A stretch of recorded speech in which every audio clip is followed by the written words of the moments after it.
Nós já estamos chegando ao momento de ouvirmos uma palavra aqui da parte de Deus. E nesse instante, com toda certeza, Deus vai estar falando aos nossos corações aqui através da vida do Renan.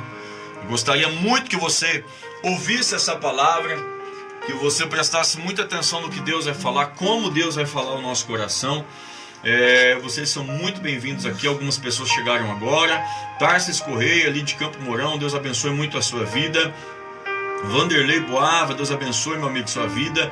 Também Damares Nascimento está por aqui. A minha mãe, Noeli Santos, ali de Louisiana. Beatriz Dias, também a minha irmã. Deus abençoe, obrigado por vocês estarem aqui. A minha digníssima esposa também está ali nos assistindo. Deus abençoe a vida de vocês. Evangelista Francisco Costa, Deus abençoe. Tem que falar nisso, né? Meu Deus. Deus abençoe a vida de vocês. E nesse instante, Renan está com a oportunidade. Deixa Deus usar a sua vida agora. Amém. Bom, eu vou ministrar ao coração de vocês e eu creio que Deus tem uma palavra ao público dessa cidade e também ao público que nos acompanha pelo Face. Esses dias eu tive no meu coração uma impressão do céu de que Deus tinha um propósito separatista para essa terra, para a população dessa terra. E eu abri minha Bíblia e olhei que no Jardim do Éden o homem peca e Deus o separa do jardim, o aparta dali. E eu fiquei com aquilo na cabeça. Será que esse nosso Deus é um Deus de apartação, mano? Será que esse é um Deus de separação? E aí eu vi no decorrer da Bíblia que Deus se arrepende de fazer o homem, então ele separa uma família e deixa que o resto morra pelo dilúvio. Então eu vi que Deus separa o povo do Egito e manda praga sobre o Egito antes disso. E eu fiquei com essa impressão, falei, meu Deus é um Deus de separação, é um Deus separatista. Aquilo não me agradava. A ideia de um Deus que separa não era muito boa.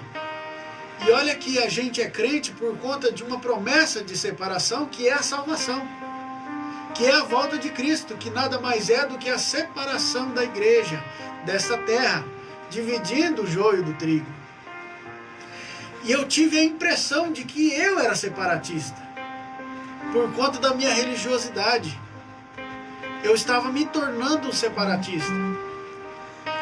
Mas aí o Espírito Santo, como ele é muito caprichoso, ele me chamou a atenção a dois fatores que vêm antes da separação. Antes de separar, Deus deixa uma diretriz, que talvez você chame de lei, talvez você chame de mandamento, ou talvez a gente chame hoje de sinal, sinal do céu, palavra de Deus. A gente tem a diretriz aqui de como viver. E muitas vezes a gente não tem respeitado ela. E quando a gente não respeita a lei, antes de separar, Deus ainda envia algo que é maravilhoso, que é a misericórdia de Deus. Antes da sentença, sempre vem a misericórdia. Maravilha, graças a Deus por isso. Sempre houve misericórdia antes de sentença, sempre houve. Em todas as vezes que Deus vai julgar alguém, Ele antes deposita a sua misericórdia sobre os pés dessa pessoa. E ali eu comecei a ver o outro lado. Eu vi que a gente tinha uma lei e a gente não deu conta de viver por ela. A gente era digno de morte. Mas aí a misericórdia de Deus nos alcançou. Graças a Deus por isso. E eu vi isso muito em Jonas. Jonas é alguém que vai para dar uma sentença e a misericórdia de Deus chega primeiro. Graças a Deus. E a gente precisa ter arrependimento para alcançar essa misericórdia. A gente precisa entender o nosso lugar. E talvez para você que não é evangélico, que não frequenta igreja, talvez você vá em outra igreja e está ouvindo o programa dos crentes hoje, para você eu digo que a palavra é de vida, a palavra é de misericórdia, tem jeito, tem chance. Glória a Deus. Talvez você está pensando, quem vai ser salvo? É aquele que crê em Jesus e molda o seu caráter de encontro ao caráter de Cristo. Talvez a ideia de igreja que a gente carregou até aqui foi uma ideia separatista. Talvez a ideia de evangelho que a gente conduziu até aqui seja uma ideia de separação, de que a gente é melhor do que o... Não, não é isso. A misericórdia de Deus é o que nos move. Ela nos alcançou primeiro. E se você quer se sentir melhor, aceite a Jesus. Entenda essa misericórdia e esse lugar. Entenda que Deus tem um lugar à mesa para você. A misericórdia dele veio antes da lei, veio antes da sentença de lei, antes da condenação e da separação. Jesus se doou na cruz para te dar salvação. Entenda isso. É o que eu digo e deposito pelo Espírito Santo no seu coração aí na sua casa que você está aí hoje. Nosso Deus será um Deus de separação. Ele será um Deus de separação quando ele vier em nuvens de glória. Enquanto isso não acontece e Jesus não volta, a igreja está de portas abertas. E não só a igreja, porque a gente não está aqui falando de denominação. Nós estamos falando de nós como corpo de Cristo e servos de Jesus. Nós estamos de braços abertos como Jesus na cruz para recebê-lo em comunhão, em união, em ajuda. Porque a Bíblia fala que se não houver amor, de nada valeria. De nada valeria os dons, de nada valeria muita coisa, se não houver amor. Então nós temos que ser amor para essa geração. Nós temos que ser amor ao mundo até que ele venha. As nossas obras têm que dizer tudo em amor. Nossas obras têm que dizer tudo em união, em comunhão, em fidelidade a Deus. Então eu quero te pedir que você que é crente, que você que é evangélico, que você que serve a Jesus, você que se diz cristão, católico ou protestante, você tem que se parecer com Jesus. E Jesus nada mais é do que graça. Aleluia. Graça para a nossa geração. Jesus é um Deus que se tornou homem para nos dar salvação. Ele não se importou com a reputação dele. E muitas vezes a nossa reputação como crente tem sido a de fariseus. Porque a gente quer separar. A gente quer adiantar o trabalho de Cristo, mano. Infelizmente, a igreja tem tentado adiantar o trabalho de Cristo. Verdade. Separando o joio do trigo. Mas isso quem vai fazer é Jesus.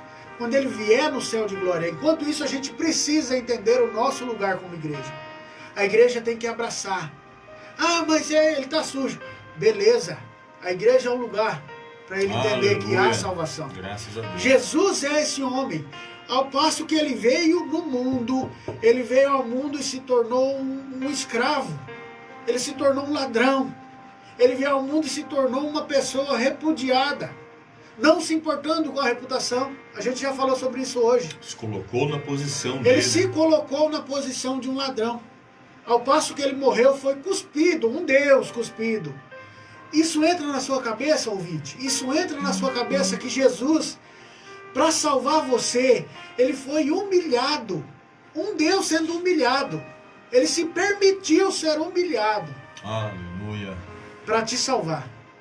Então, que nós, como igreja, estamos querendo colocar na cabeça dessa cidade de Iretama. Iretama é do Senhor Jesus. Amém. Iretama é do Senhor Jesus. Daqui o pastor Osnick vai pegar um trabalho, vai pegar uma terra arada aí, pelo poder da palavra, e vai plantar sementes e vai gerar frutos. Por quê? Porque essa cidade está entendendo o lugar dela. Glória a Deus. Entendendo o lugar de salvação. Entendendo o lugar que ela está posta em Cristo Jesus. Glória a Deus. E a igreja vai fazer esse papel. E qual é o papel da igreja? Não é separar, porque é Jesus quem vai fazer isso. É isso. A nossa igreja vai pôr Jesus na sua vida e isso vai moldar o seu caráter. Glória a Deus. Essa é a diferença que a igreja tem. E por isso a gente vê, muitas vezes quando as coisas estão ruins, a gente fala, vamos pedir oração. E a gente pede oração para quem ora mais. A gente precisa ser essa igreja. Está aqui um grande orador, um homem de oração, pastor Osni. E eu creio que ao final da mensagem aqui, ele vai estar orando por esses pedidos, e Deus ouve. Por quê? Porque ele é melhor? Não, porque ele entendeu o lugar dele. É um lugar de graça, é um lugar de misericórdia, é um lugar de oração, é um lugar de abraçar, e a igreja está aberta para te acolher. Glória a Deus. A igreja está aberta para Iretama. A igreja é um ponto de referência de salvação e ajuda em Iretama. E eu quero crer que seja assim em todos os lugares, assim como ela em Corumbataí do Sul, onde eu congreguei até semana passada. Eu quero crer que será assim em Cianorte, onde eu começo a congregar essa semana. Então, Deus tem muito a tratar em nós. E é isso que eu tinha para falar. Leia a Bíblia. Leia a Bíblia. Ah, mas ele pregou sem ler a Bíblia. Eu estou citando a Bíblia. A salvação. Glória a Deus. Aleluia. Aleluia. Maravilha. Aleluia. Ó, Jonas. Leia Jonas. É rápido, prático. Eu li num dia. Está aqui grifado. Leia Jonas e você vai entender sobre misericórdia. Jesus é interessado. Deus já era interessado antes mesmo de mandar Jesus à terra em ter misericórdia do povo. E esse povo só sucumbiu porque ele esqueceu da misericórdia de Deus que já tinha tido com eles. O povo de Nínive. Então leia o livro de Jonas. Graças. Deixa o texto todo para você ler. Leia na sua casa aí. E se você quiser pegar sua Bíblia e ir lendo, fique à vontade. É esse o texto que a gente usou como referência, porque a gente está falando de misericórdia, que é o nosso papel como seres humanos e cristãos. É esse o legado que Jesus deixou à terra. Maravilha. Deus abençoe sua vida. Muito obrigado, Renan, por estar aqui conosco, transmitindo esta palavra. Uma palavra muito rápida e objetiva. O Senhor mais uma vez tem falado aos nossos corações acerca dessa graça, dessa misericórdia. Eu costumo sempre dizer, Renan, que a graça de Deus, ela entra em lugares que a gente não entraria. A graça e a misericórdia de Deus, ela invade ambientes que a gente, como seres humanos, não teríamos coragem de entrar. Eu costumo dizer que a graça chega em Gadara. Ai, ó, que maravilha. É um lugar impróprio, onde a gente não imagina que há condições. Ali a graça entra, e aquilo que é lixo agora se torna luxo nas mãos de Deus. Deus abençoe, Renan, muito obrigado por essa participação. Fique com essa palavra, o livro de Jonas, um livro espetacular. Se você ler na sua casa, você vai entender isso que o Renan acabou de dizer aqui. Você vai perceber que havia uma palavra assim de juízo, mas a graça, a misericórdia de Deus chegou antes ali. Para todos, né? Para os moradores e para o profeta também, né? Sim. Que maravilha. Deus abençoe muito a vida de vocês. Só fazer as minhas considerações aqui. Já vou estar passando a palavra ao Osni. Ele vai estar falando alguma coisa também nesse momento. Mas eu quero cumprimentar aqui também ao pastor Arthur Escobar. Está conosco aqui participando dessa live. Pastor Arthur, Deus abençoe. É um privilégio tê-lo aqui conosco. Deus abençoe muito a sua vida. Jéssica Lemes Barreto também. Deus abençoe sempre que pode